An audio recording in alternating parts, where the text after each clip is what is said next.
Saya akan panggil ini. Oke. Jadi hari ini tanggal berapa sekarang? 11 September 2024. Malam ini kita bahas tentang business and money attraction by human design. Jadi coba saya reka-reka jadi bisnis dan daya tarik uang gitu ya dengan pendekatan mendesain dari aspek manusianya, yang kita desain aspek manusianya. Yang akan di sharingkan oleh Pak S. Albert Lutano. Beliau sebagai Renewed Life Coach dan Human Design Expert. Jadi ini juga sesuatu title yang cukup unik juga, jarang-jarang orang gunakan istilah ini. Orang banyakkan gunakan ya motivation quote, life quote, dan kayak gitu. Kalau ini Renewed Life Coach, jadi ada sesuatu yang berbeda ya. Oke, saya kenal Pak Albert terus terang lewat WA juga. Dan semoga dalam waktu dekat kita bisa ketemu ya Pak Albert ya. Nah, Pak Albert, Baik, Pak Min. ngobrol-ngobrol, ini ada Pak Tony, Pak Sutoyo Limas juga selamat malam, selamat bergabung. Sebelum kita paparkan tentang topik ini, kira-kira boleh dong sharing dulu who you are gitu loh. Sehingga Pak Albert ini bisa lebih memahami teman-teman dan juga aspek apa yang ingin di-sharingkan lah. Kalau segudang CV, mungkin mana yang mau dipetik-petik deh gitu ya. Oke, silakan Pak Albert. Oke, thank you Pak Min. Senang bisa diundang oleh Pak Min di acara ini dan kebetulan juga saya sangat suka untuk sharing ya. Nah, karena malam ini cukup lumayan banyak ya orangnya, jadi bagaimana kalau misalnya di acara ini kita lebih banyak interaktif aja Pak Min. Boleh, Jadi boleh. misalnya ketika saya menjelaskan satu konsep, terus Hmm. kemudian teman-teman di sini, Pak Min, Bapak-bapak Ibu sekalian yang hadir di sini, tiba-tiba terlintas sebuah pertanyaan, mungkin boleh langsung bertanya aja. Ya, oke. Jadi kadang-kadang kalau soalnya gini, pengalaman saya, terutama di kelas saya juga gitu, saya selalu bilang kalau misalnya ada pertanyaan, lebih baik langsung aja ditanyakan pada saat saya menjelaskan. Jadi tuntas. Karena kalau ditunggu sampai akhir, nah Lupa. biasanya suka lupa. Apalagi kalau kita ngomongin human design nih Pak Min, ini cukup kompleks dan eh, begitu nanti saya menjelaskan satu hal baru lagi ya, hal baru lagi, pertanyaannya ada lagi, ada lagi, ada lagi, jadi banyak banget. Akhirnya kalau tidak terjawab pada saat itu, jadi kayaknya mumet Hilang. sendiri itu. Jadi saya izin ya Pak Min dan Ya, teman-teman sekalian, kalau misalnya mungkin ada pertanyaan, gimana? Apakah diizinkan langsung unmute ya? langsung aja, langsung. Mainkan Ya, aja. Hmm. ya, langsung unmute aja, langsung potong aja penjelasan saya nggak apa-apa. Atau kalau teman-teman di sini lebih nyaman eh, menggunakan tulisan, ya diketik di kolom chat juga boleh. Tapi kalau misalnya teman-teman mau langsung bertanya, langsung unmute, nggak apa-apa. Jadi pertanyaannya supaya tuntas saat ini juga ya. Nah, sebelum mulai saya izin dulu ya Pak Min untuk share untuk Ya, share. slide-nya. Oh, saya bikin itu dulu ya. Apa namanya? Eh, Bikin kopi Pak. Mau Pak? Satu Pak ya. ya, dibikin itu co-host ya. Oke. Yes. Udah, saya pikir Pak Min mau bikin kopi, saya juga nitip satu Pak, yang less sugar. Saya pikir gitu Pak. Kopinya ada di Heeh, BSD ini minggu depan. siap. Oke, jadi malam hari ini ya karena saya melihat di komunitas A2 Set Ngopi Community ini kan kebanyakan orang-orang profesional, para pebisnis, para trainer. Hmm. Maka waktu Pak Min minta saya mengajukan topik, maka saya dengan bilang, ya udah bikin topik ini aja Pak Min. Ini pasti akan disukai dan ini juga akan applicable. Jadi bukan hanya just teori-teori aja, tapi ini benar-benar bisa diaplikasikan di dalam kehidupan kita, di dalam bisnis kita, di dalam branding yang mau kita bangun di dalam diri kita. Nah, makanya saya malam ini saya antusias sekali untuk sharing tentang ini ya. Nah, seperti permintaan Pak Min tadi ya, kalau tidak kenal maka tidak sayang. Nah, sebelumnya mungkin saya memperkenalkan nama saya Albert Lutano. S-nya itu bukan Santa atau Santo, bukan. Saya juga nggak berminat jadi Santa atau jadi Santo ya. S itu nama baptis saya dari Stefanus. Ya, saya sendiri adalah founder dari Human Design Indonesia, lebih tepatnya Matrix Desain Manusia, yang di dalamnya membawahi Human Design Indonesia, Gene Keys Indonesia, kemudian ada Astrologi Indonesia. Nanti saya ceritakan sedikit tentang saya. Nah, jadi saya sebagai founder di sini ya, kalau misalnya teman-teman di sini belum pernah dengar Human Design, jangan khawatir. Nanti setelah selesai dari kelas ini pasti teman-teman tahu tentang apa itu Human Design. Nah, fakta unik tentang saya ya, ini begitu melihat baris pertama, ini apa maksudnya? Buat teman-teman yang baru pertama kali tahu Human Design pasti nggak ngerti ini maksudnya apa. Tapi jangan khawatir ya, nanti teman-teman bakal tahu ya. Saya adalah profile 35 Sacral Manifesting Generator. Ya, buat yang teman-teman nggak ngerti ini apa, nggak apa-apa diterima dulu please. Nanti saya jelaskan setelah ini. Setelah ini teman-teman tahu dan teman-teman juga bisa memberikan apa ya, memberikan bukan label ya, memberikan julukan pada diri sendiri terkait dengan human design teman-teman ya. Nah, saya sendiri sudah bekerja dari mana saja di tempat yang membuat saya bahagia. Makanya tadi sebelum acara ini mulai, saya kan ditanya sama Pak Min, sebetulnya Albert kamu tuh tinggalnya di mana?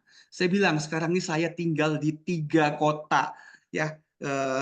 Yang pasti saya tinggal di Ubud, saya tinggal di Cengkareng ya, keluarga saya di sana, dan ada tempat klien saya di mana saya stay sekarang di daerah di Cikupa Tangerang ya. Jadi ada 3 tempat sebenarnya. Jadi saya sendiri sudah bekerja dari manapun selama saya punya laptop, selama saya punya jaringan internet, itu sejak 2005. Nah, kenapa seperti itu? Karena dulu basic saya adalah seorang digital marketing strategist. Itu basic saya. Sampai hari ini ilmu saya juga masih digunakan di dalam coaching, kemudian dalam konsultan yang saya lakukan kepada klien juga masih saya gunakan sampai hari ini. Saya sendiri mempelajari Human Design sejak 2016.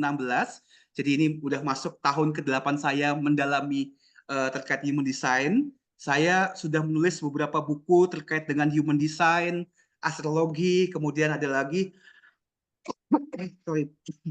pengenalan Gene Keys, kemudian ada buku seri bergambar anak-anak. Saya sendiri sebagai seorang Gene Keys Guide. Gene Keys itu sebenarnya kelanjutan dari Human Design yang lebih membahas tentang DNA yang ada dalam diri kita. Saya sendiri adalah seorang penerjemah buku Gene Keys resmi ke dalam bahasa Indonesia, dan saya memfokuskan company saya, konsultan saya, terkait dengan modalitas Human Design dan Gene Keys. Termasuk saya mengambil sebuah lisensi untuk board game Human Design. Minum dulu, Maaf, minum dulu. Maaf agak terganggu, sorry. Nah, ini hasil karya saya. Ya, ini ada terjemahan, ada buku yang satu sendiri. Yang di kanan ini, yang 2 ini adalah buku terbaru saya, yaitu Kode Karma, di mana kita bisa mengungkap tentang pelajaran hidup kita yang terdahulu melalui diagram Human Design. Dan masih banyak lagi proyek yang akan nanti 2024 ya, produk-produk, buku-buku yang akan keluar di 2024 ini. Nah, itu kira-kira tentang saya ya, teman-teman yang menyaksikan acara ini dan juga yang akan menonton rekaman ini ya, teman-teman ya. Nah, sebelum saya mulai, mungkin saya minta partisipasi teman-teman nih. Saya yakin pasti di sini ada yang baru. Ada juga mungkin yang sudah tahu tentang Human Design. Boleh nggak teman-teman saya minta partisipasi teman-teman di sini dari skala 1 sampai 10, seberapa tahu teman-teman terkait dengan pengetahuan Human Design? Ya, yang masih 1 juga nggak apa-apa. Saya minta partisipasi teman-teman ketikkan di kolom komentar. Kalau misalnya masih baru bisa ketik 1, atau udah pernah tahu, atau memang udah jago di sini nggak apa-apa. Supaya saya tahu level pemahaman teman-teman di sini. Oke, terima kasih yang sudah berpartisipasi. Wah, Pak Min sudah tahu ya 4 ya. Ini juga ada yang menjawab 1, berarti mayoritas di sini rata-rata belum tahu ya terkait dengan human design ini ya, teman-teman ya. Oke, kita akan mulai ya. Konsep dasarnya dulu ya. Apa itu human design? Ya, banyak para ahli, para guru di luar sana yang memiliki definisi terkait dengan human design. Nah, saya bertahun-tahun mencoba mencari cara bagaimana saya bisa menjelaskan apa itu human design dengan konsep yang simple dan sangat sederhana. Sampai saya menemukan bahwa bagi saya human design itu adalah sebuah buku manual. Seperti halnya kalau kita membeli produk elektronik, ya, ketika kita unboxing produknya, pasti di dalamnya akan dilengkapi dengan buku manual, yaitu buku petunjuk penggunaan, ya, bagaimana cara mengoperasikan barang elektronik yang kita beli, ya. Terus kemudian di dalam buku itu juga berisi fitur-fitur teknologi dari produk yang kita beli, termasuk bagaimana cara merawat, apa yang boleh dan tidak, ya. Dan seringkali di dalam buku manual itu tersembunyi penjelasan tentang fitur-fitur yang selama ini mungkin kita nggak tahu, ya, yang padahal itu sudah termasuk di dalam produk elektronik yang kita beli. Nah, sama seperti kita, ya, ternyata kita sebagai manusia juga memiliki buku manual. Cuma masalahnya yang terjadi, terutama di Indonesia sekarang ini orang kalau beli produk elektronik, nyaris 95% pasti tidak akan pernah membuka atau menyentuh buku manual itu. Sampai suatu ketika, suatu hari, dia mengalami masalah di produk yang dia beli. Ini kenapa nih kok pencetannya nggak bisa? Ini tiba-tiba kenapa kok hang? Ini kenapa sih kok tombolnya on off-nya kok susah banget ya? Nah, itu pun sudah mengalami masalah seperti itu juga biasanya yang dilakukan oleh orang tidak akan langsung buka buku manual, tapi dia akan cari temannya. Dia akan cari siapa yang sudah menggunakan barang elektronik ini. Ya bahkan mungkin teman yang tidak tahu yang tidak pernah menggunakan elektronik ini juga akan ditanya juga. Ini kenapa ya saya punya masalah seperti ini ya? Padahal teman kita juga ya belum pernah menggunakan itu. Nah, itu yang terjadi sebenarnya di dalam kehidupan kita sehari-hari. Ketika kita punya masalah, yang kita lakukan cenderung lebih bertanya kepada orang-orang di sekitar kita, ke teman kita, saudara kita, siapapun yang ada di sekitar kita yang kita percaya untuk kita cerita. Aku punya masalah gini, menurut kamu bagaimana sih? Saya harus menyelesaikannya gimana? Ya, padahal orang yang kita curhati seringkali pun juga tidak tahu bagaimana untuk menyelesaikannya karena mungkin dia tidak pernah mengalami problem yang sama seperti kita. Makanya yang kebanyakan mereka lakukan adalah mendengarkan. Kadang-kadang mereka pun juga memberikan saran, petunjuk yang mungkin tidak sesuai dengan kita. Ujung-ujungnya kita jadi tambah mumet, bukan tambah kita happy, bisa selesai masalah kita, malah masalahnya tambah jadi runyam ya karena nasihat yang salah. Nah, seharusnya bagaimana? Seharusnya yang benar adalah yuk kita buka kembali buku manual kita ya tentang alasan kenapa kita diciptakan di dunia ini. Kita tuh diberikan misi apa? Kita tuh punya feature-feature apa? Kita diberikan teknologi apa?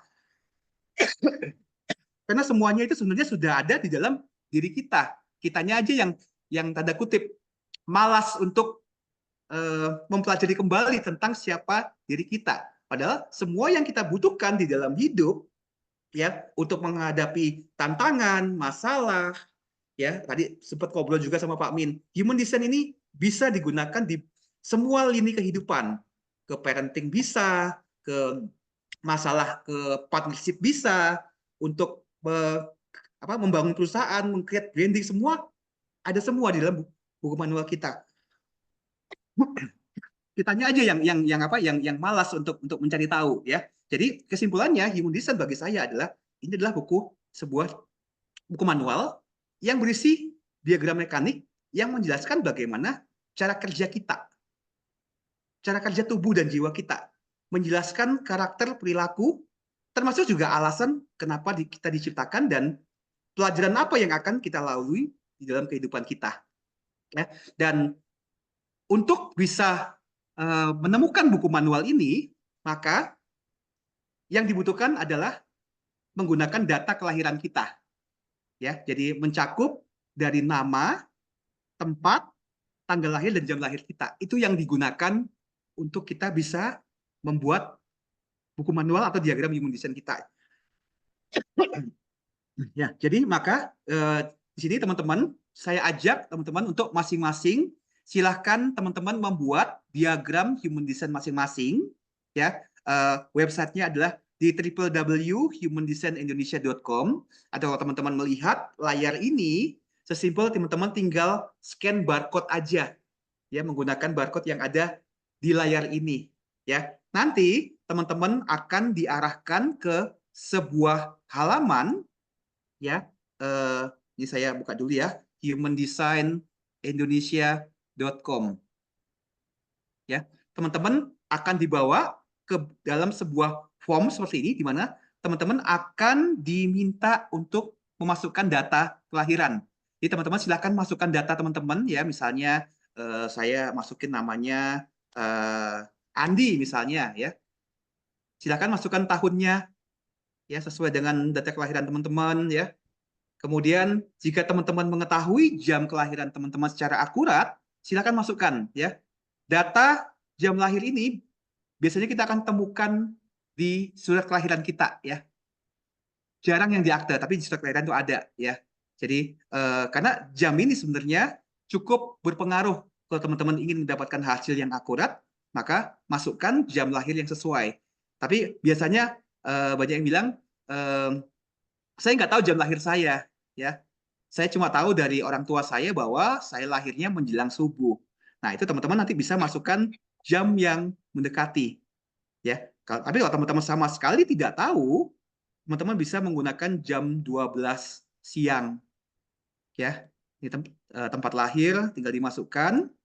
Kemudian yang teman-teman lakukan adalah bikin diagram.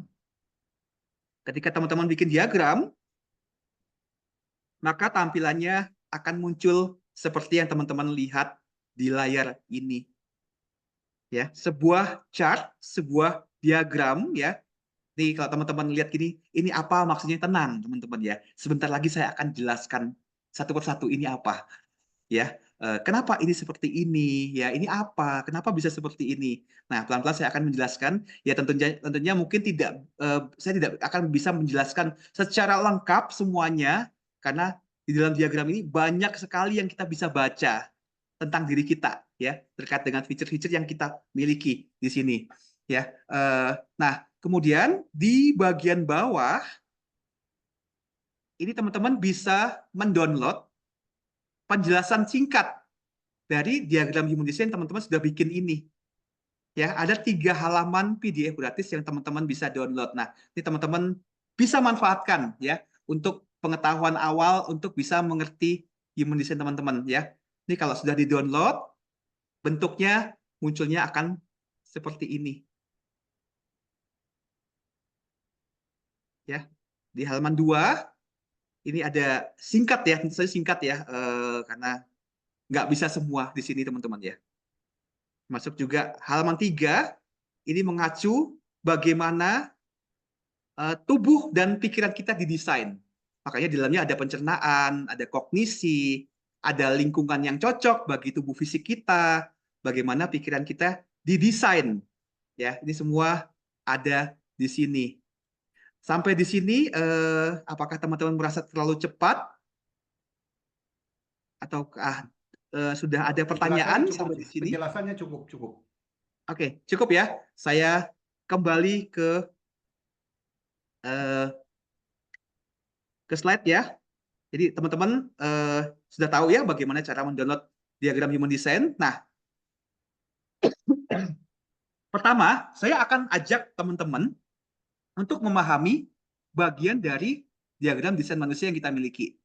Ya, jadi dari gambar yang tadi itu yang di PDF, yang di generate, saya pindahkan ke slide ini. Ya, kurang lebih bentuknya seperti ini. Ya, ini tinggal saya pindahin posisinya sebenarnya. Ya, kita akan berkenalan dengan yang kita namakan 9 pusat energi. Ya, 9 pusat energi itu ditunjukkan di bagian diagram human design yang kalau teman-teman lihat ada bentuk segitiga, segitiga terbalik, ada yang kotak, ada yang bentuknya kayak diamond. Ya, ini bangun geometri ini totalnya ada 9. Ya, 9 pusat energi ini menunjukkan 9 kekuatan utama kita.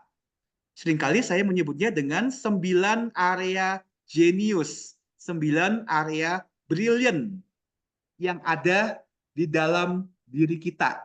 Ya, sampai sini teman-teman bisa nangkep ya idenya ya.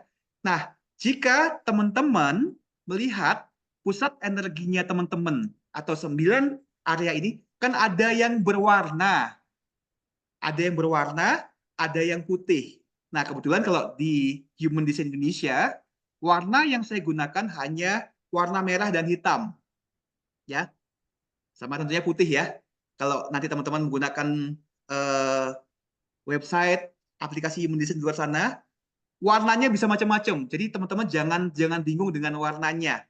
Ya, kalau teman-teman menjumpai pusat area genius atau pusat energinya berwarna, itu menunjukkan bahwa teman-teman memiliki sumber energinya datang dari dalam diri.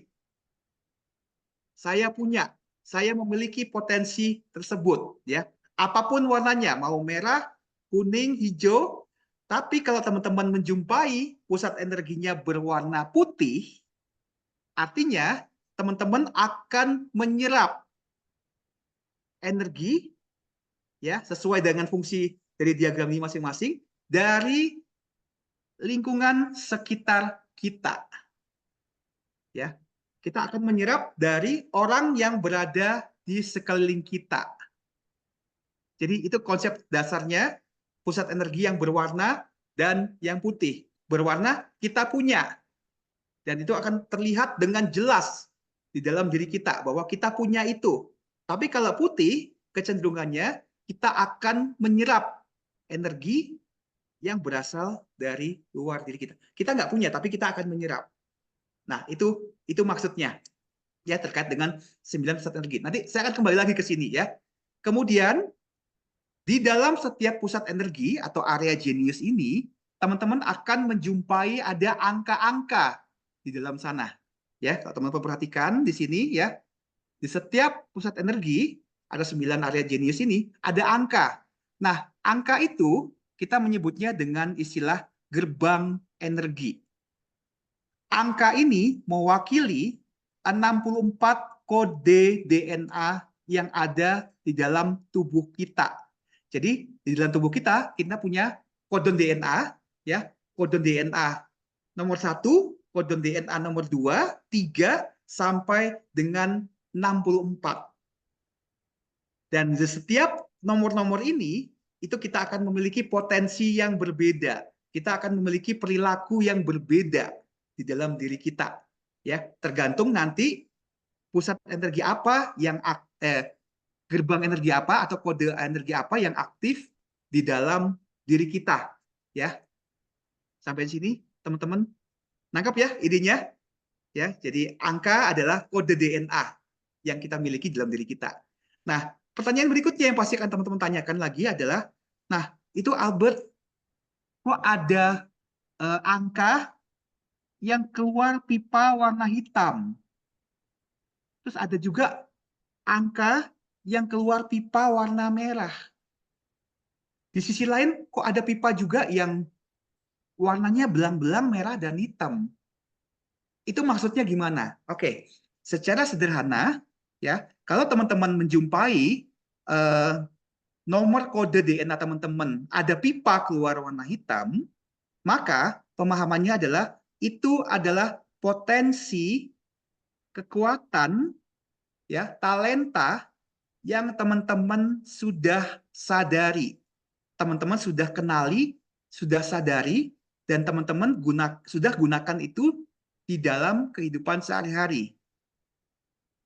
Tapi kalau teman-teman menjumpai pipa warna merah yang keluar dari setiap kode DNA ini, maka ini yang teman-teman perlu tahu bahwa ini adalah potensi, kekuatan, talenta yang sudah kita punya di dalam diri kita, tapi kita tidak sadari.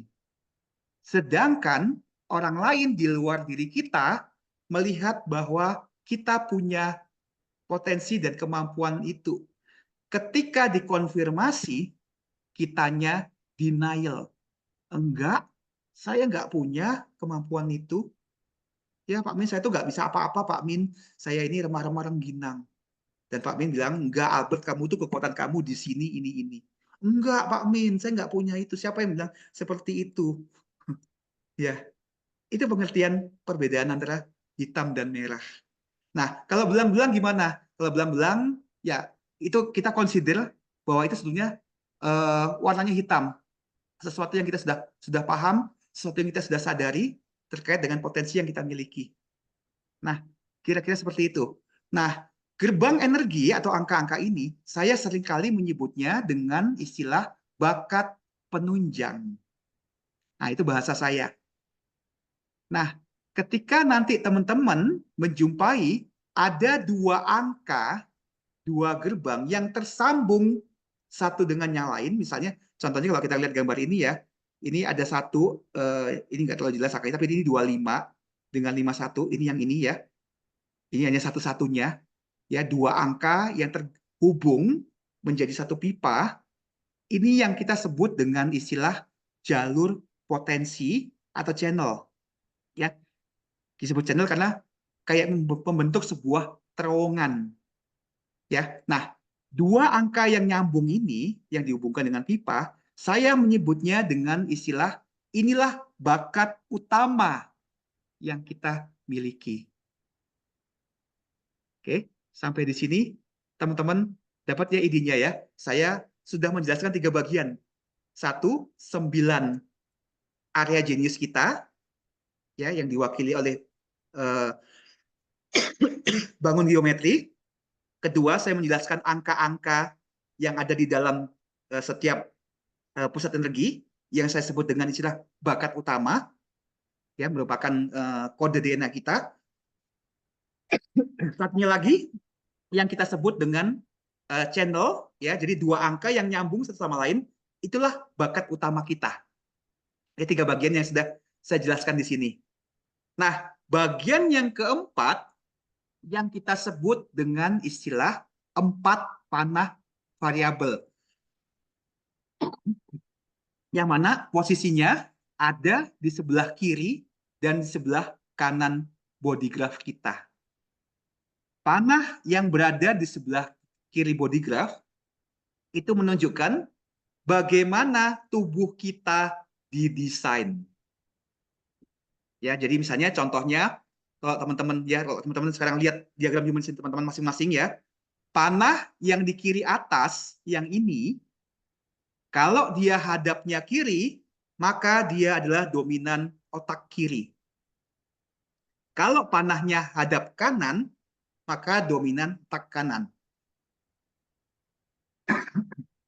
Nah, itu kira-kira seperti itu. Kemudian, panah yang di kiri bawah ini menunjukkan peran kita di dalam masyarakat. Apakah kita dilihat sebagai orang yang ekstrovert atau introvert? Ya, ini kita ngomongin panah yang bawah ya, panah bawah kiri ya, yang di sini ya. Kalau panahnya sebelah kiri, menghadap ke kiri, maka orang itu punya kecenderungan dominan ekstrovert. Kalau panahnya hadap kanan, maka dia dominan introvert. Kemudian di sini juga terungkap juga ya pencernaan kita seperti apa, apakah didesain untuk makannya siang, makannya malam, makannya sekaligus banyak ya, atau membutuhkan stimulasi suara tertentu. Nah, ini semua dijelaskan di sini.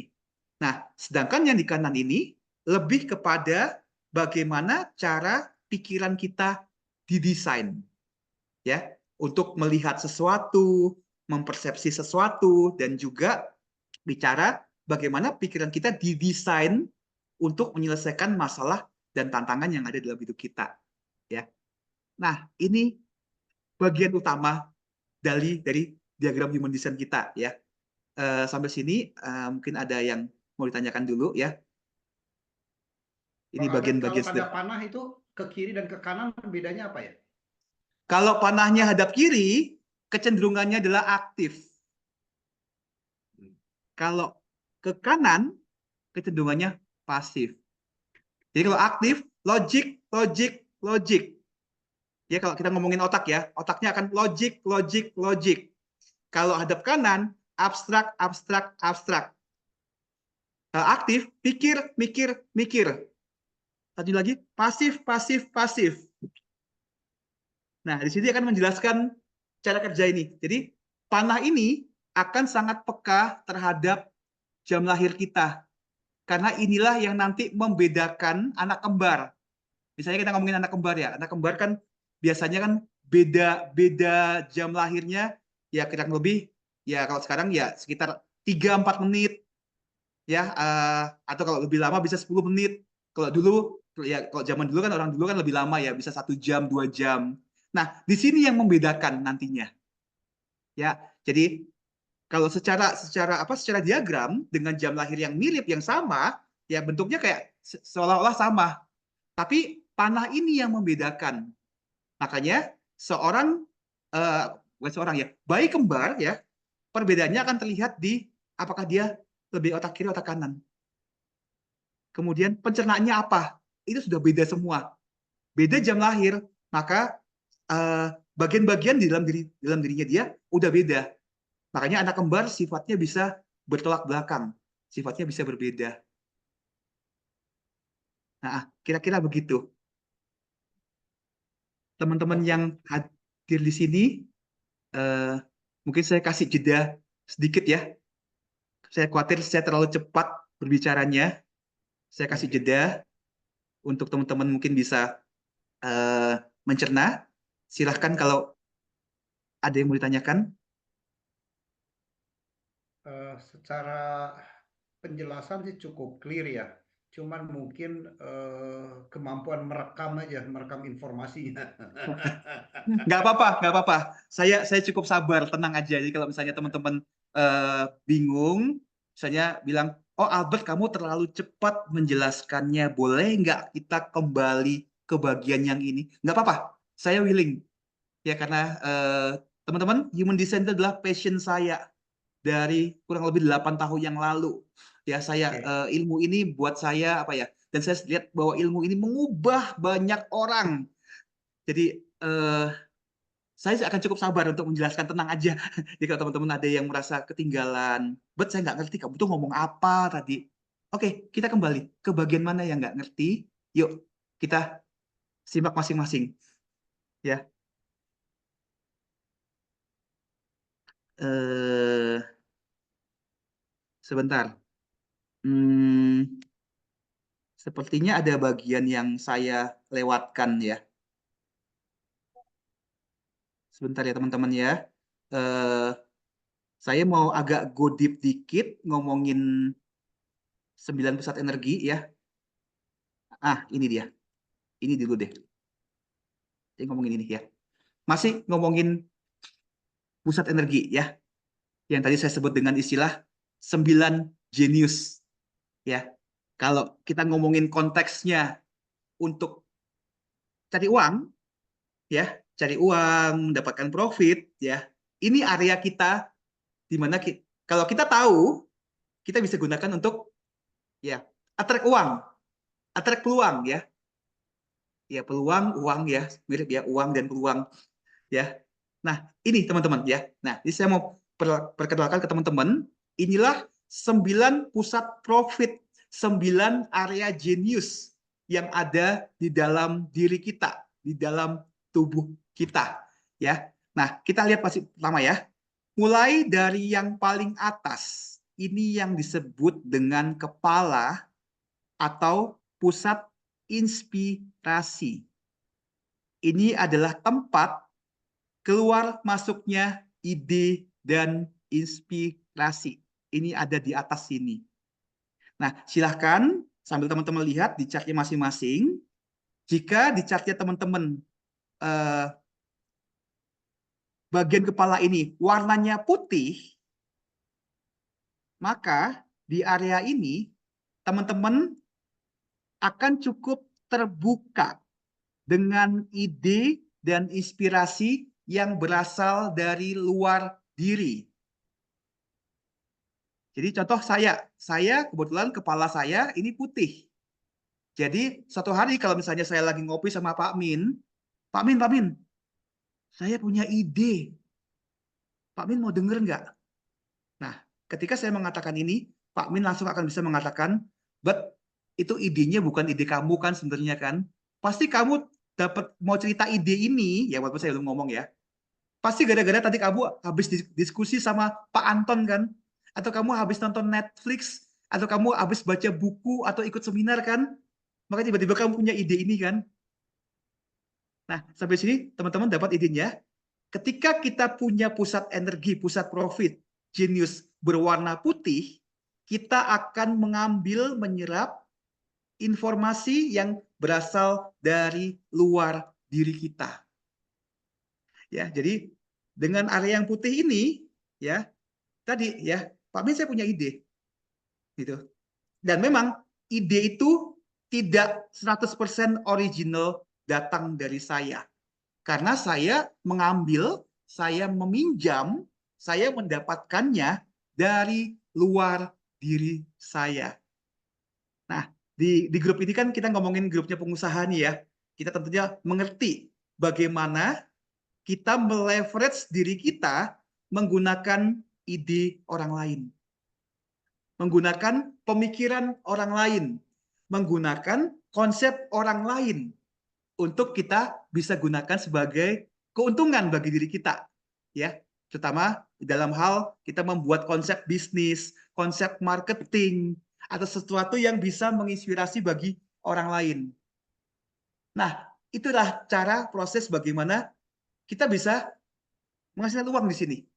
Nah, kalau teman-teman memiliki pusat energi di kepala yang berwarna, ya warnanya terserah, bisa merah, putih, ya apapun ya, merah, ya selain putih tentunya ya, merah, kuning, hijau, yang lainnya, yang penting berwarna selain putih.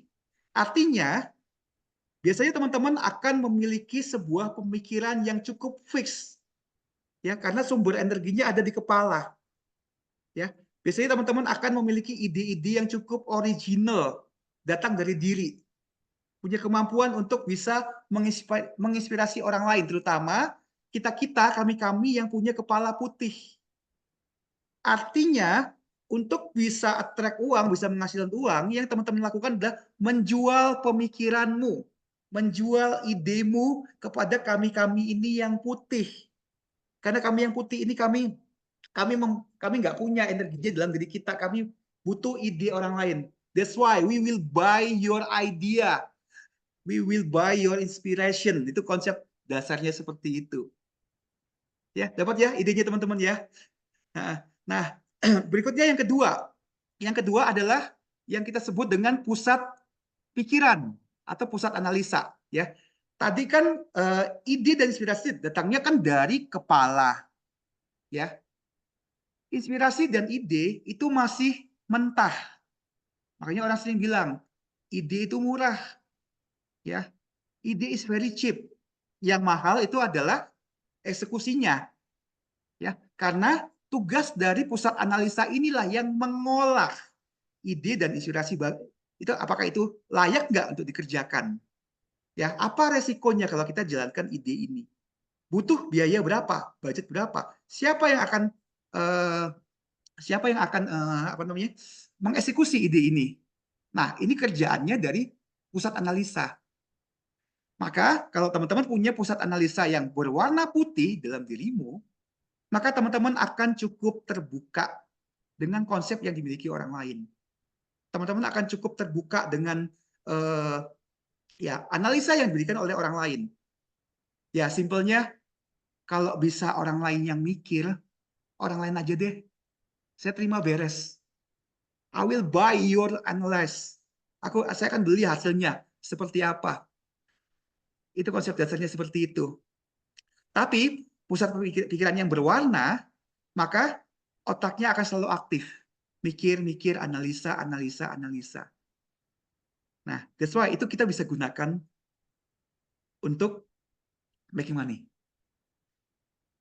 Berikutnya, tenggorokan. Tenggorokan di dalam human design yang bagi 3 ya, punya 2 macam fungsi. Yang satu adalah pusat ekspresi. Bagaimana kita bisa berkomunikasi seperti sekarang ini ya. Nah, kebetulan sekarang saya lagi punya masalah di tenggorokan ini. Makanya suara saya seperti ini, kadang batuk-batuk ya, minta maaf ya teman-teman. Ya, karena tenggorokan selain mengekspresikan diri, ini juga punya fungsi untuk menjadikan sesuatu. Makanya orang zaman dulu kan bilang abrakadabra. Saya berbicara, maka itu jadi. Jadi itu fungsi dari pusat manifestasi. Nah, orang-orang yang punya tenggorokan berwarna, ya seperti saya, dan mungkin juga seperti Pak Min, maka ya inilah yang kami lakukan. Kami menjual ekspresi kami. Kami menjual suara kami untuk make money. Gitu. Tapi tenggorokan yang putih, ya ini juga punya keunggulan sendiri.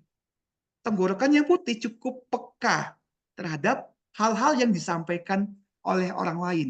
Apakah itu sebuah kebenaran? Apakah itu sebuah kebohongan? Jadi semacam lie detector. Ya. Tenggorokan yang putih biasanya akan bisa belajar banyak bahasa, menguasai bahasa asing lebih dari 1 dan 2 ya. Kemudian mudah menirukan aksen orang lain karena dia menyerap di situ.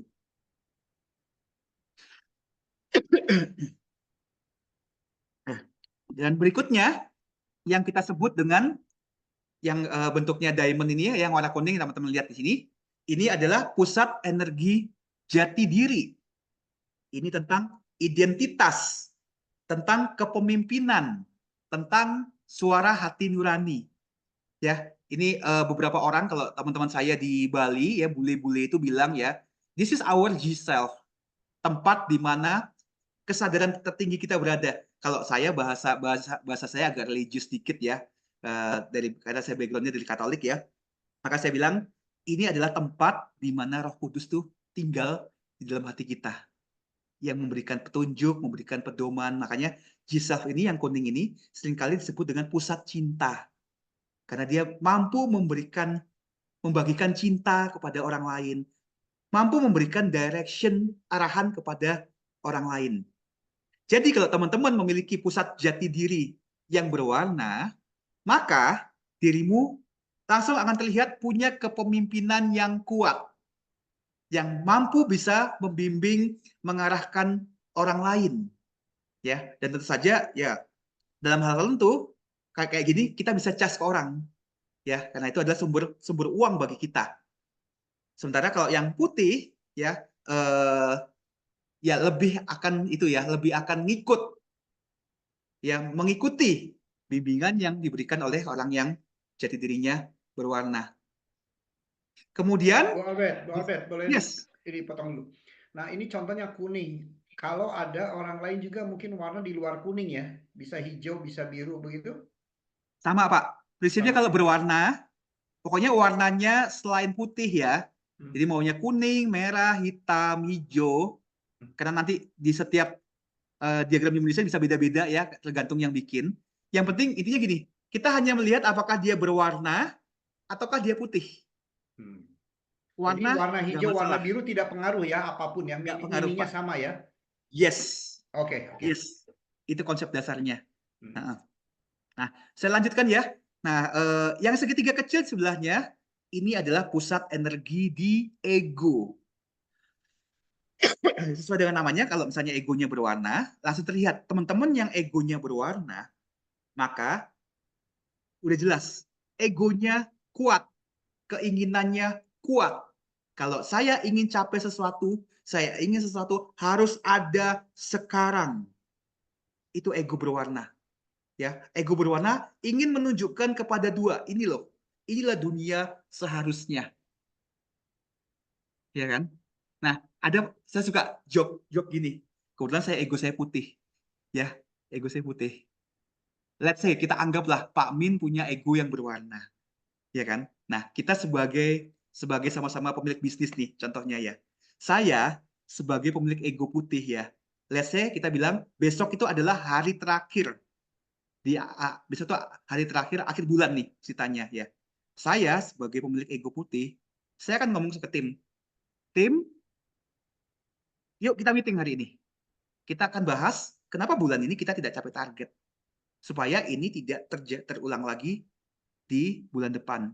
Bulan depan ya kita bicarakan strategi apa yang kita mau bangun. Tapi ego berwarna milik Pak Min, maka yang dilakukan Pak Min berbeda.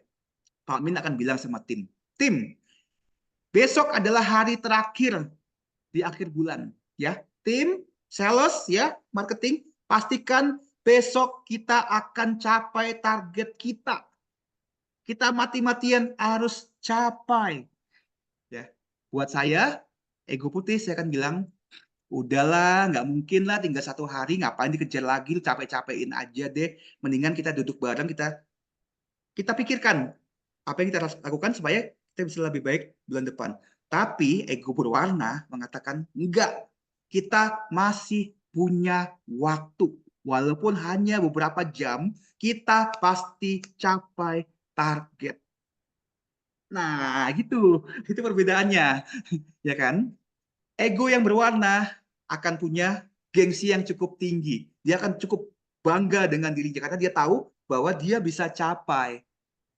Dan ego putih seperti saya, ya, begitu dibilang, Albert kamu harus capai, pasti bisa gini. Saya akan merasa jika saya tidak sadar ya, saya akan terpengaruh. Ego putih akan punya kecenderungan untuk membuktikan diri bahwa dia mampu. Maka ego putih akan menjadi target market orang-orang yang menjual produk-produk yang bisa meningkatkan rasa percaya diri. Makanya di luar sana Pak Iming, produk-produk barang-barang luxury ya, tas mahal, jam mahal, Rolex, mobil mewah itu laku. Karena target marketnya adalah orang-orang yang putih ini. Karena yang putih ini harus ingin membuktikan dirinya dia bisa. Ya, kira-kira gitu. Dan ego yang berwarna pun juga dia suka. Dia akan ambil barang ini. Jadi target marketnya kira-kira seperti itu. Oke, saya tambahin dikit ya. Mudah-mudahan teman-teman nggak overwhelmed ya. Kemudian kita yang di kanan ya, segitiga yang di kanan yang saya sebut dengan tulisan ulu hati, pusat emosi. Ini tempat di mana kecerdasan emosional kita berada. Kalau pusat emosinya atau ulu hatinya ini berwarna, maka sejak dari masa muda dia menyadari bahwa dia punya emosi yang up and down. Ya. Tapi seiring dengan kedewasaannya, maka dia akan mengerti bagaimana cara untuk memanage emosi dengan baik. Nah, sedangkan ulu hati yang putih, ya pusat emosi yang putih, dia cenderung empat, menyerap emosi yang dimiliki oleh orang lain. Ya, seringkali ya karena dia menyerap emosi orang lain, ya sering lebih apa ya? Suka kadang-kadang ngerasa kayak bingung. Tiba-tiba kenapa kok saya marah-marah? Kenapa saya sedih?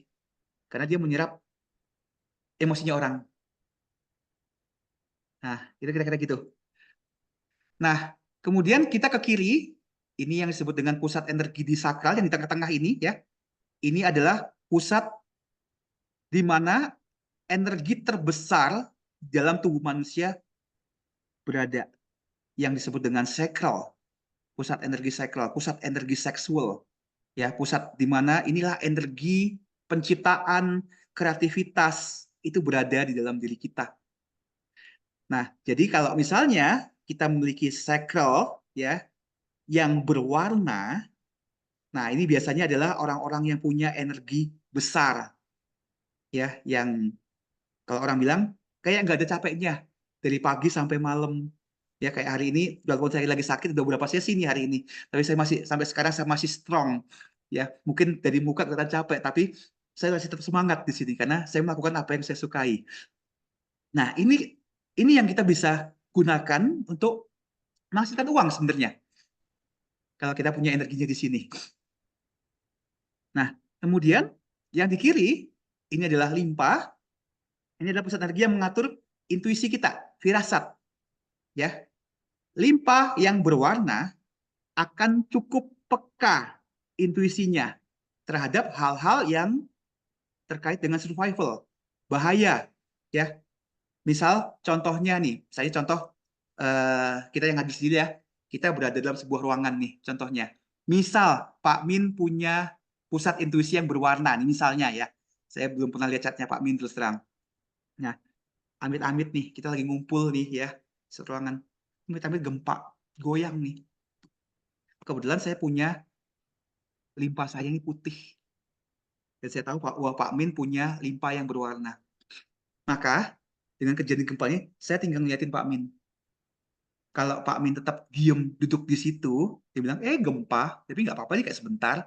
Ya komennya Pak Min seperti itu ya. Atau Pak Min tetap ngobrol, diskusi sama kita, atau beliau lagi main handphone, atau yang lainnya. Ya seolah-olah bahwa ini tidak terjadi apa-apa. Maka kita tahu bahwa kondisi gempa ini aman. Tidak akan terjadi sesuatu yang membahayakan. Karena orang yang punya limpa berwarna, dia cukup peka intuisinya.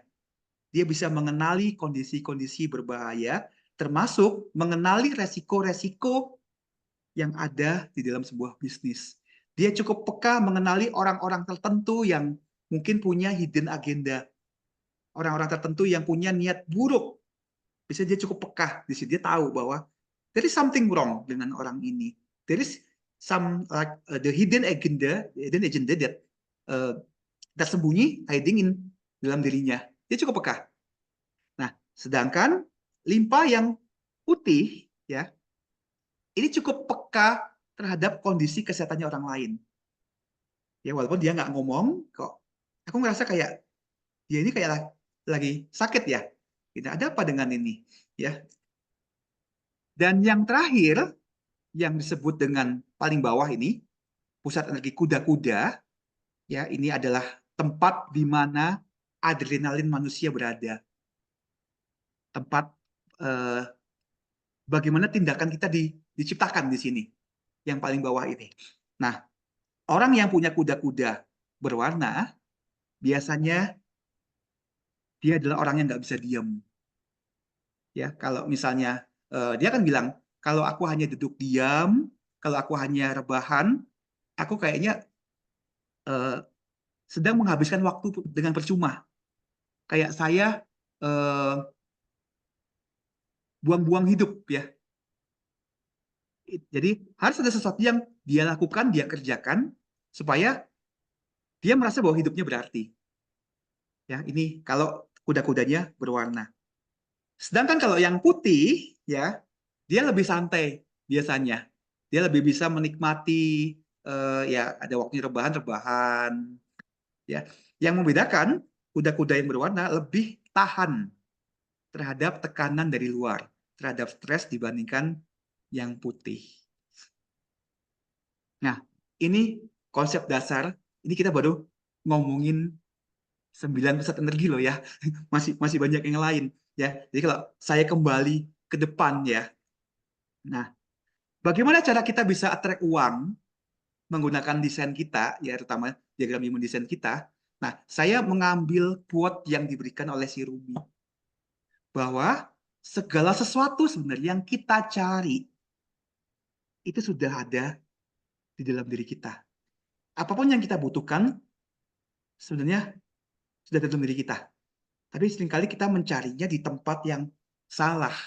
Kita mencarinya di luar sana.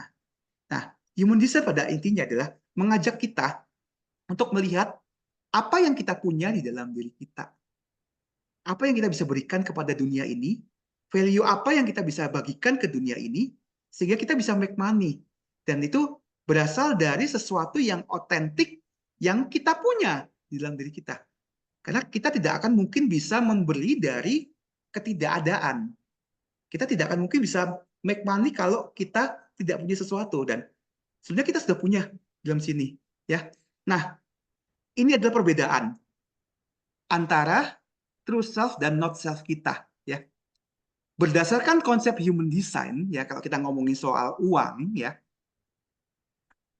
kalau kita balik lagi ya, kita ngomongin true self kita, diri kita yang sejati, ya. Diri kita sejati adalah bentuk kita yang asli, ya, sesuatu yang alami yang ada dalam diri kita, ya. True self tidak ngejar uang. True self hanya mengikuti aliran energi yang alami dalam diri kita, sehingga aliran energi kita akan mengarahkan kita kepada kehidupan yang penuh dengan kepuasan dan keseimbangan, tanpa kita harus mengejar sesuatu yang di luar. Dan konsep ini terus terang agak bertolak belakang dengan konsep yang ada di dunia luar. Di dunia luar adalah kalau kita nggak kejar kesempatan, ya hilang kesempatan. Kalau kita FOMO, maka kita akan ketinggalan. Kalau kita nggak flexing, ya, maka kita nggak akan bisa sukses. Kita nggak akan bisa menarik klien-klien yang banyak uang. Itu kata dunia, ya. Jadi sebenarnya keinginan-keinginan kita untuk nyari uang, keinginan kita untuk FOMO, untuk mengejar peluang, itu adalah bagian dari yang bukan diri kita, yang disebut dengan not self-tem. Di mana selama ini kita kayak terjebak dari tekanan-tekanan luar, harus begini, harus umur sekian harus punya uang sekian, umur sekian harus punya jabatan ini. Kalau enggak, maka kita dianggap bukan orang yang sukses. Ya, kita harus mengejar pengakuan, pengejar uang. Kita membutuhkan validasi dari luar. Nah, ini sebenarnya kan bentuk dari not self-nya kita, sesuatu yang bukan dirinya kita. Nah, human design sebenarnya mengajak kita untuk yuk lihat apa yang benar-benar dalam diri kita, yang benar-benar otentik, yang memang kita. Konsep dasarnya di situ. Nanti teman-teman sudah melihat ya dari 9 pusat energi ya. Ini kita masih punya waktu ya Pak Min ya. Masih Saya punya mau. waktu sampai 21.30, masih ada Oh, 23 sampai menit. jam 12 malam boleh ya Pak Min? Siap. Karena saya exciting banget kalau saya sharing human design ini. Nah, itu konsep dasarnya. Nah, jadi kalau kita menggunakan prinsip dari human design, terus gimana caranya dong kalau misalnya kita mau menghasilkan uang, kita mau attract money, kita mau narik peluang. Nah, pesan dari foundernya Human Design, Rauruku, dia akan bilang, follow your strategy, honor your inner authority, love yourself. Karena ketika kita align, kita selaras dengan energi kita nggak ngejar pun juga datang kok. Dulu saya ketakutan nggak punya klien. Saya selalu kayak apa? Memaksakan diri saya untuk hustle. Ya kalau misalnya saya nggak seperti dia, nah, maka nanti saya ketinggalan.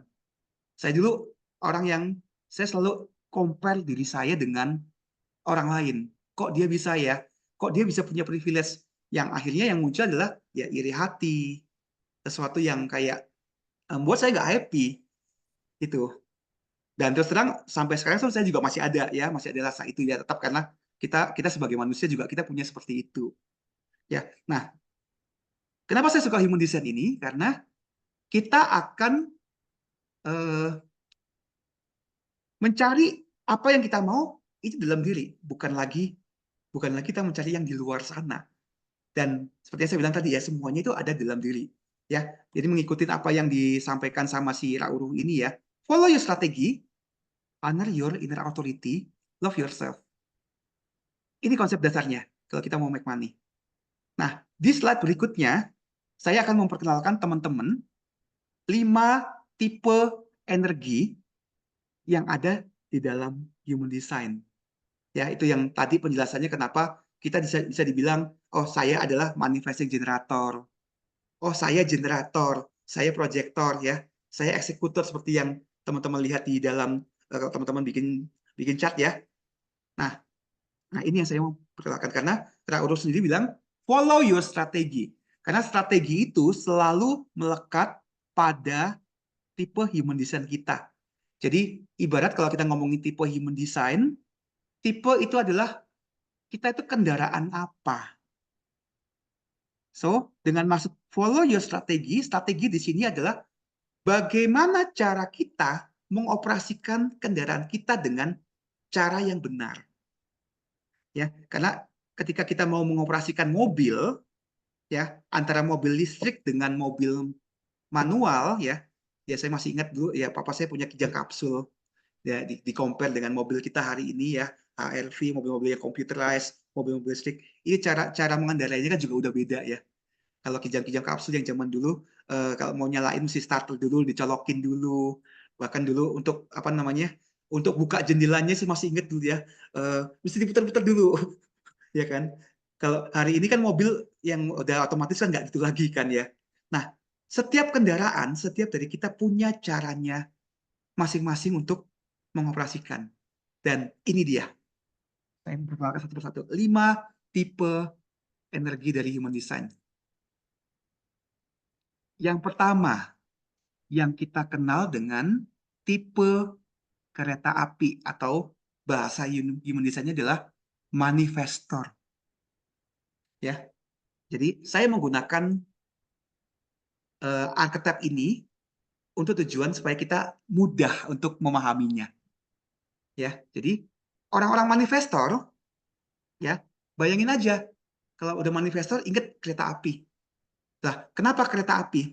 Ya, nah kereta api yang saya bahas sekarang ini adalah bukan kereta api Shinkansen yang Jepang, bukan kereta api Wus ya yang Jakarta Bandung yang cepat itu ya. Tapi saya bilang ini adalah kayak kereta antar provinsi, antar kota. Jakarta Bandung, Jakarta Jogja, Jakarta Surabaya, atau kereta yang digunakan komuter ya, Jakarta Bogor ya. Jadi bukan kereta api cepat ya.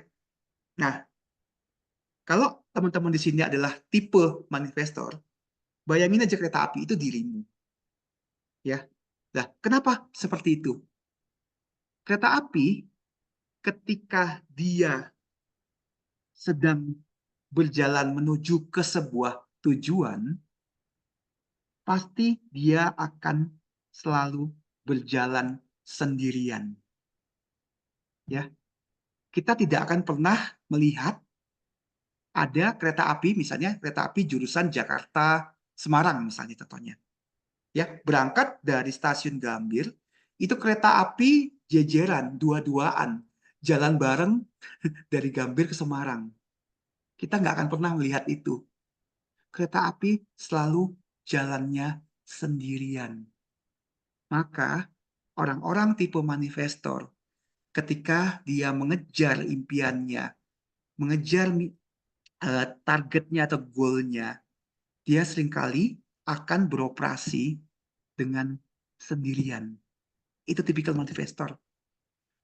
Dia selalu akan berada di garis depan. Ya seperti kereta api, dia cepat. Ya, orangnya cepat, lumayan cukup satset. Kalau dia sudah punya keinginan, dia akan kejar, dia akan capai. Ya. Nah, tapi selalu ada satu hal yang diingat. Kereta api butuh berhenti di stasiun-stasiun tertentu.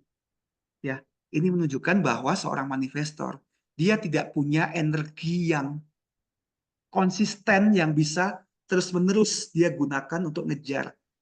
Dia membutuhkan istirahat di saat-saat tertentu supaya energinya kembali pulih. Makanya kereta api kan gitu kan, seringkali berhenti stasiun tertentu ya untuk istirahat sejenak. Setelah siap jalan lagi.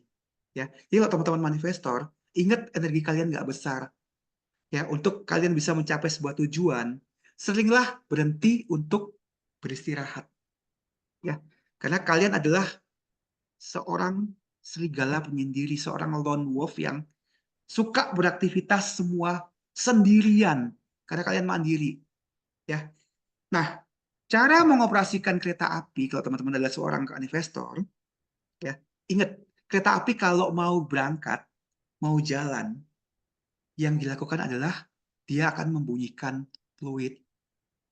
Artinya dia harus memberitahukan kepada orang-orang sekelilingnya dia tentang aktivitas apa yang dia ingin lakukan, target apa atau goal apa yang dia ingin capai dalam hidupnya dia.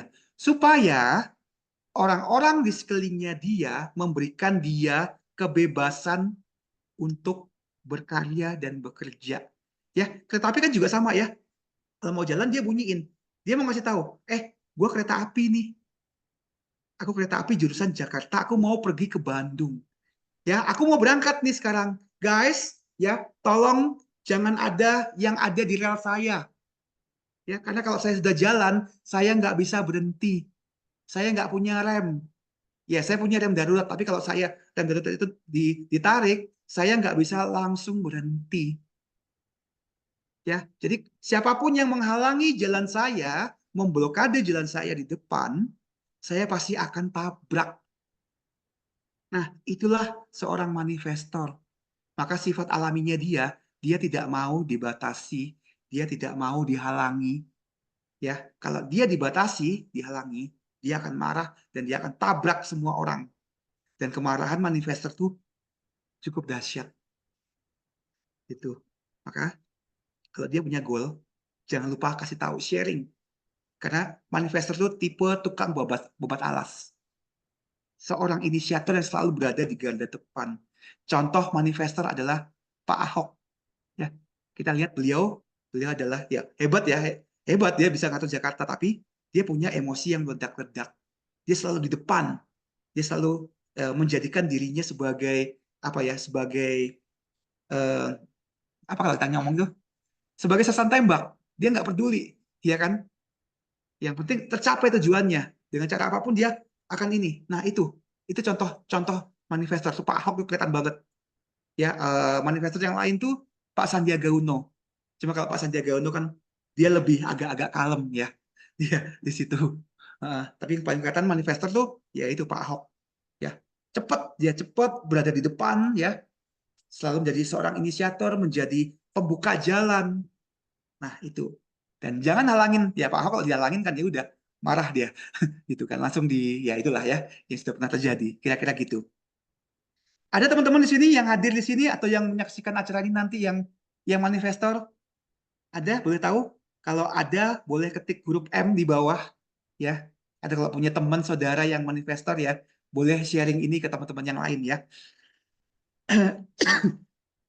Nah, kemudian ya, siapa di sini yang generator atau manifesting generator? Ini sekalian saya gabung ya. Jadi generator atau manifesting generator kalau di teman-teman generate, maka keterangannya adalah seorang eksekutor dan seorang multitasker. Ya. Nah, generator archetype-nya adalah mobil. Mobilnya apa? Terserah, pilih mobilmu. Ya, mau apa? Pajero, Fortuner, mau mobil BMW, Mercy, pilih mobilmu apa? Ya. Tapi buat manifesting generator, maka pilihanmu adalah mobil balap. Ya, mobil biasa sama mobil balap kan pasti beda. Ya, mobil balap saya sedang ngomong Lamborghini, Ferrari ya. Ini yang contohnya di bawah. Ya, kita sama-sama mobil, cuma kita punya tenaga yang berbeda, kita punya energi dan kemampuan yang berbeda. Ya, itu yang membedakan mobil dan mobil balap. Ya, Pak Min apa Pak Min? Pak Min mobil balap atau mobil? Saya tadi belum di-scan, Pak. Oh, belum scan. Enggak sempat, jadi belum tahu. Dicoba Pak nanti Pak. Di sini Ya, teman-teman ya. siapa yang generator, eksekutor? Ya, yang eksekutor, generator, maka kalian adalah mobil. Kalau kalian di situ manifesting generator atau MG, maka kalian adalah mobil balap. Nah, saya adalah mobil balap. Ya, saya tipe mobil balap. Nah, apa yang dilakukan oleh mobil dan mobil balap? Ya, ya seperti biasa kalau kita ngomongin mobil, berarti ya mobil akan membawa kita kepada tujuan kita. Ya, seorang eksekutor itulah tugasnya untuk mengeksekusi pekerjaan-pekerjaan yang ada di dunia ini, yang membuat dunia ini berputar. Kalau tadi kereta api dia sebagai inisiator di depan, maka mobil dan mobil balap ya, generator dan manifest generator itu yang tugasnya melanjutkan. apa yang sudah dimulai oleh si manifestor atau kereta api. Itu tugas kita. Ya, tugas kita mengeksekusi, ya. Nah, yang membedakan mobil balap punya energi yang lebih besar. Mobil balap punya eh, punya interest yang lebih banyak dibandingkan mobil biasa. Nah, bagaimana cara mengoperasikan diri kita sebagai mobil atau mobil balap? Ya, kita kalau naik mobil, yang kita lakukan adalah pertama kali apa teman-teman? Kita akan panasin dulu mobil kita supaya mesinnya panas, ya. Itu yang kita lakukan kalau kita mau beraktivitas setiap hari, ya. Mau pergi, kita panasin dulu. Sama, ya. Kita sebagai generator dan manifestator, mobil dan mobil balap, kita punya mesin yang letaknya ada di perut kita. Itu yang tadi saya sempat sebutkan sebagai pusat energi di sacral, pusat energi seksual yang akan kita gunakan untuk ya apapun, menarik peluang, kreativitas, membangun hubungan yang baik, menarik pelanggan. Itu dia di situ, ya. Sama seperti genset. Genset perlu panas dulu baru dia bisa menghasilkan energi. Nah, artinya di sini kita mesti menemukan sesuatu yang bisa membuat kita exciting setiap hari. Yang membuat kita merasa bahwa kita tidak lagi sedang bekerja. Seperti yang saya lakukan hari ini, sekarang ini, malam ini depan teman-teman semua. Ya, saya tidak menganggap ini sebagai pekerjaan, tapi saya men-sharingkan ini dengan penuh semangat, ya. Dari 1,5 jam yang lalu sampai sekarang, ya. Nada suara saya masih sama, ekspresi saya masih sama. Karena saya menemukan sesuatu yang membuat saya exciting. Nah, itu kuncinya, ya, untuk menjaga energi kita tetap bisa bisa apa namanya bisa stabil. Makanya saya tawarkan, Pak Min, boleh kita sampai jam 12 malam. Saya masih sanggup, Pak. Tapi jangan ya, teman-teman sudah banyak yang ngantuk di sini. Nah, itu cara kita mengoperasikan diri sebagai mobil dan mobil balap. Dan yang kedua, teman-teman, sebagai mobil dan mobil balap, kita agak beda dengan kereta api. Kita tidak perlu mencari yang namanya kesempatan. Karena apa? Energi seksual yang ada di dalam diri kita itu yang akan menarik peluang datang ke dalam hidup kita. Ya, karena banyak sekali kesempatan yang akan datang ke hidup kita tanpa kita harus initiate. Itu secara alami. Karena medan energi kita dalam tubuh kita itu yang menarik. Nanti mungkin bagian yang ini saya akan cerita lain kali ya, teman-teman ya. Ini kalau nanti diberikan waktu lagi sama Pak Min, saya akan cerita tentang bagaimana kita bisa attract sesuatu menggunakan ya energi sakral kita, ya. Kalau bahasa orang umum tuh energi sakral itu kayak kita nyebutnya sex appeal, daya tarik, daya tarik yang membuat orang itu tertarik untuk mau kerja sama kita, tertarik mau bisnis sama kita. Nah, itu maksudnya. Itu kita punya bagi semua para generator dan MG. Berikutnya yang kita sebut dengan tipe energi proyektor, maka saya memberikan arketipnya sebagai motor polisi. Kenapa motor polisi? Kita tahu teman-teman bahwa tugas dari motor polisi apa teman-teman? Tugas dari motor polisi adalah untuk mengawal, membimbing, membuka jalan. Ya, pertanyaannya, siapa yang dikawal? Siapa yang dibukain jalannya? Siapa yang dipimpin? Adalah orang-orang VIP. Ya, motor polisi yang dikawal kan pasti orang-orang hebat ya, pejabat, artis, ya orang-orang penting yang dikawal. Ya, itu tugas dari motor polisi. Nah, itu teman-teman tipe proyektor selalu ingat bahwa saya adalah motor polisi. Saya tidak hadir di dunia ini tidak untuk serve semua orang. Tugas saya adalah untuk serve melayani orang-orang pilihan, orang-orang tertentu, orang-orang yang benar-benar mengenali kemampuan saya, yang menghargai saya punya kemampuan, kepemimpinan ya. Karena proyektor dilahirkan sebagai seorang pemimpin. Ya kan? Itu. Nah, proyektor caranya mengoperasi ya, ketika dia tidak dalam bertugas ya, terpolisi kalau tidak dalam tugas, pasti dia akan stay di markas. Dia akan tinggal beristirahat di sana. Nah, ini yang teman-teman harus ingat karena seorang proyektor ya, cara dia untuk bisa eh, bisa maksimal dalam menggunakan potensinya adalah menunggu ajakan, menunggu hingga orang-orang VIP itu mengenali kemampuannya dan meminta dia untuk dibimbing. Itu kuncinya. Jadi, para proyektor kalau tidak diminta, sebaiknya lebih baik diam, tidak kepo-kepo, tidak ikut-ikut, tidak initiate. Ya, kami tahu kalian para proyektor mengerti bagaimana membuat pekerjaan jadi efisien. Kami tahu bahwa proyektor kalian itu diciptakan sebagai pemimpin untuk membimbing kami. Tapi kalau proyektor tidak diminta dan kalian initiate, maka kami ya menganggap kalian itu sok tahu, kami menganggap kalian itu sok kepo, sok ngatur, sok ngebosi, sok mau ngatur kita-kita. Padahal niat teman-teman proyektor itu baik, pengen bantu, tapi kami mempersepsinya dengan lain. Jadi yang dilakukan adalah apa? Tunggu sampai kami meminta kalian. Kami mengenali. Jadi Pak Min proyektor nih ya. Wah, tunggu sampai apa namanya? Oh, Pak Min ternyata punya kemampuan ini. Beliau adalah seorang trainer yang mengajar ini. Wah, boleh nih saya eh, minta advice-nya Pak Min. Barulah ya Pak Min maju untuk membantu kita. Intinya gitu. Terakhir, karena ini waktunya udah mau habis juga ya. Tipe reflektor ya. Ini tipe yang paling langka. Ini kurang 1% populasinya. Ya, reflektor dikenali semua pusat energinya putih semua.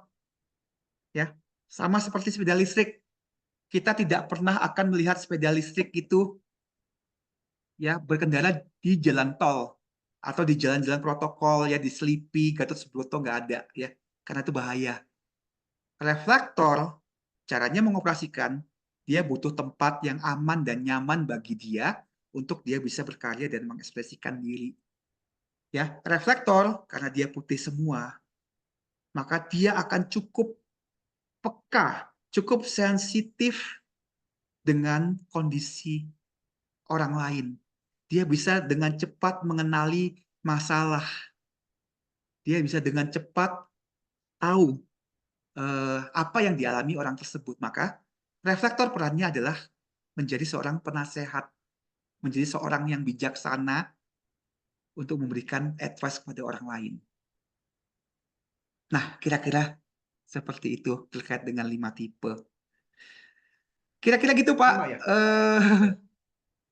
Oh, tadi jadi mobil balap dengan mobil biasa itu menjadi 2 terpisah ya? Yes. Oke, baik. Baik, Bapak Ibu semua, terima kasih Bro Albert, paparannya yang sangat mendalam dan sangat sistematis saya menganggapnya ya, cukup bagus. Saya berikan kesempatan nanti kepada teman-teman yang hadir di sini untuk bertanya. Namun sebelum sebelum sambil berpikir teman-teman yang ingin bertanya, saya coba akan ingin mengkonfirmasi, memastikan ke Bro Albert sendiri. Dari paparan tadi tentang human design, kemudian juga menganut dari apa nama, tempat, tanggal lahir gitu ya, itu sumber-sumber Yes. apa sumber informasinya. Apakah ini ada korelasinya atau punya hubungan erat dengan yang Feng Shui atau numerologi?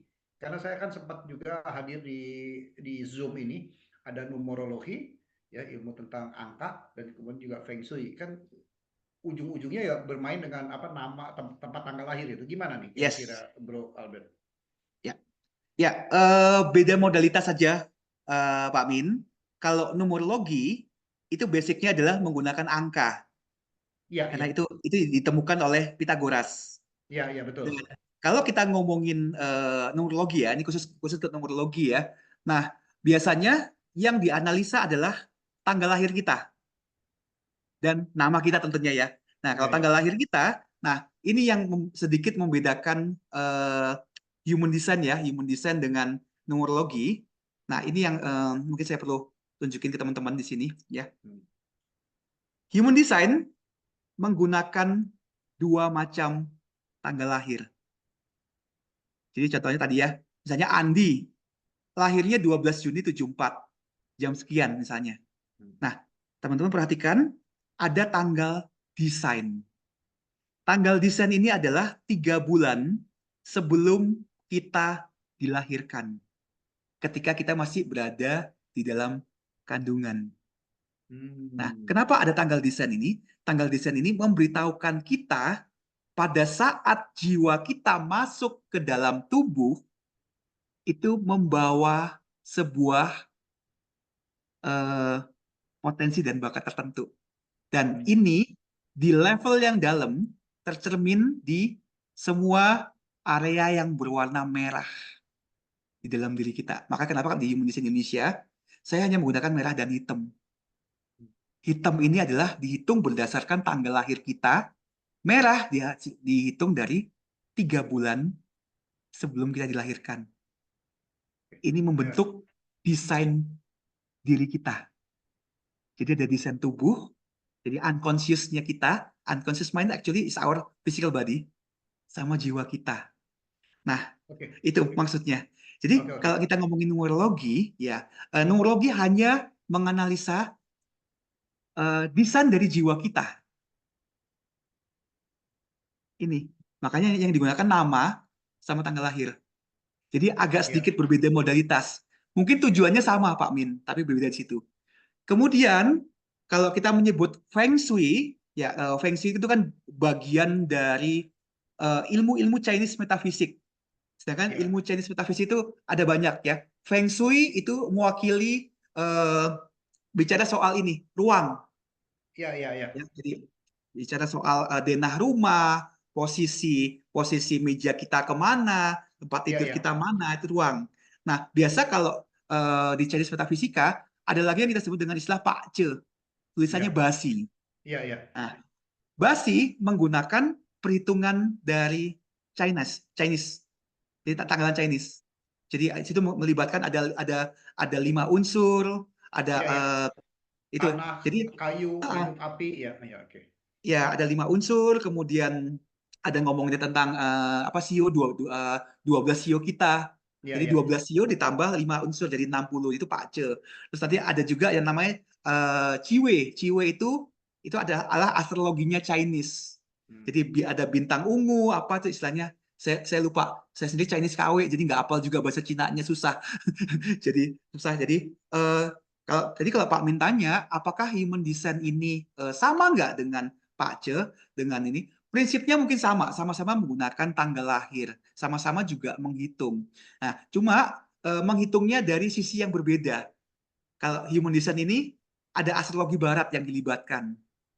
Terus kemudian ada I Ching juga yang dilibatkan.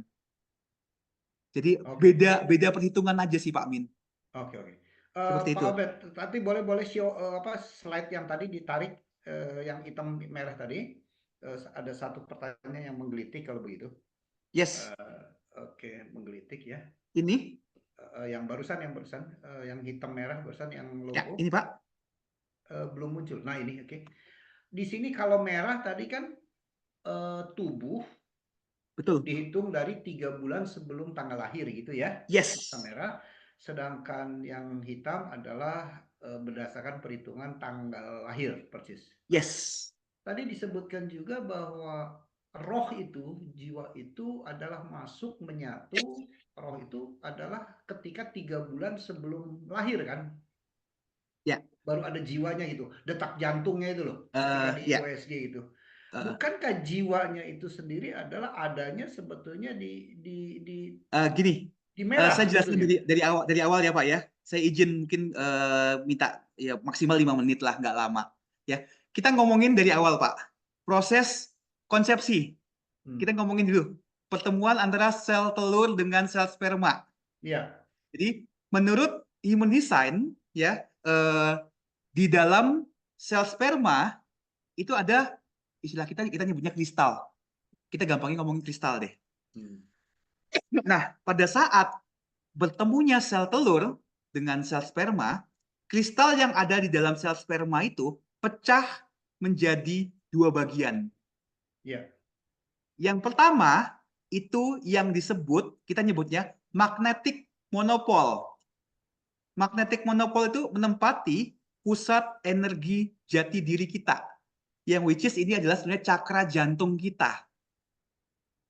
Jadi pertama kali proses konsepsi, ya proses pembuahan itu berlangsung kurang lebih 20 hari. 22 hari, saya agak lupa, kurang lebih seperti Oke, itu. oke, oke. Ya. Nah, sejak itu pertama kalinya jantung kita berdenyut.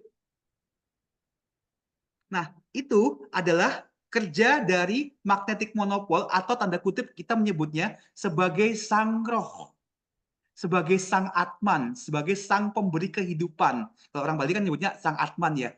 Kalau di kita saya menyebutnya yaitu roh Tuhan, Roh Kudus. Ya sejak awal sudah di dalam diri kita. Nah, pada saat detak jantung itu berdegup pertama kalinya, dia pecah jadi dua. Nah, magnetic monopole sang Atman itu dia tinggal di jantung kita. Dia duduk di, ya kalau saya boleh sebut ya detailnya adalah dia diam di gerbang nomor 2. Makanya sering disebut gerbang arah diri di sini. Dia diam di sini. Nah, bagian dari pecahan yang berikutnya, kristal yang berikutnya itu naik ke pusat energi di asna. Ini yang disebut dengan kristal design.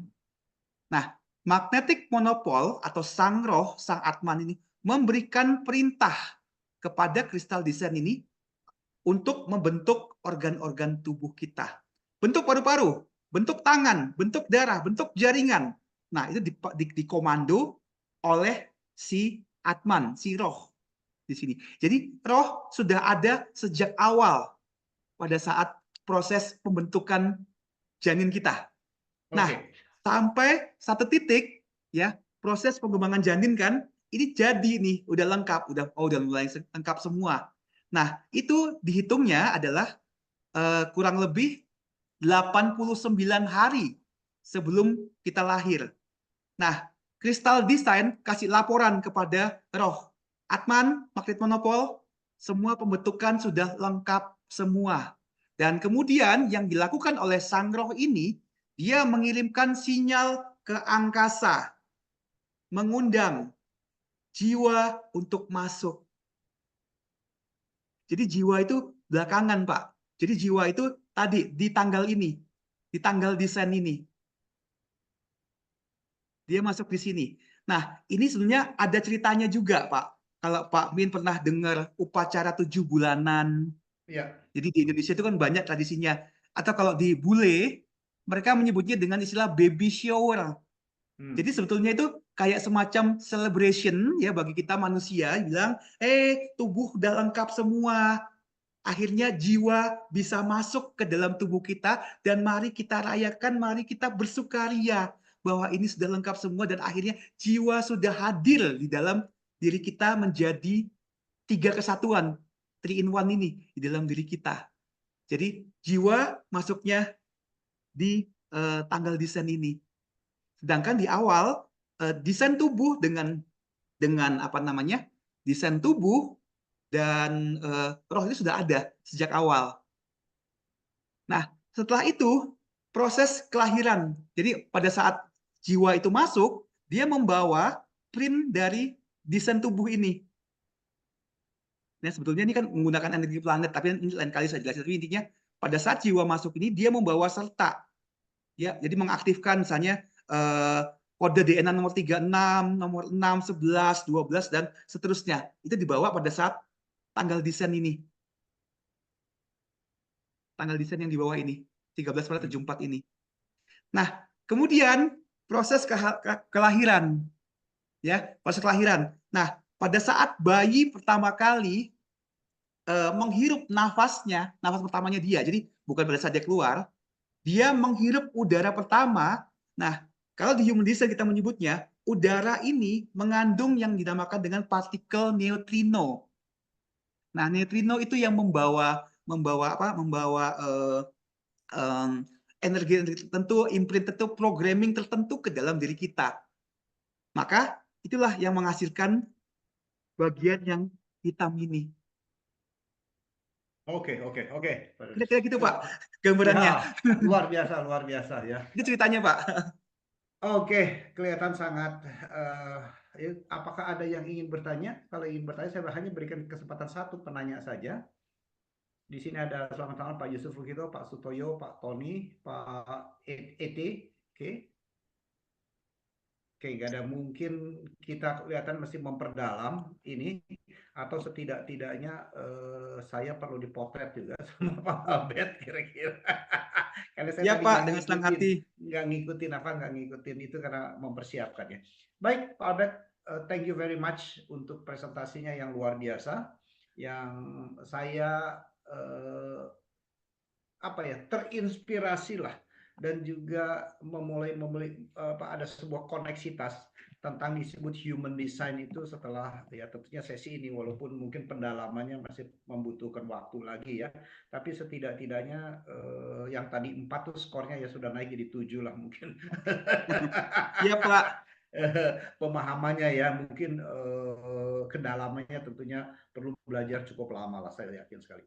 Baik, thank you very much sekali lagi buat Bapak Ibu semua yang hadir di sini. Kalau berkenan boleh untuk buka videonya sehingga kita bisa memberikan apresiasi yang sesungguhnya buat Pak Albert. Thank you Pak Albert.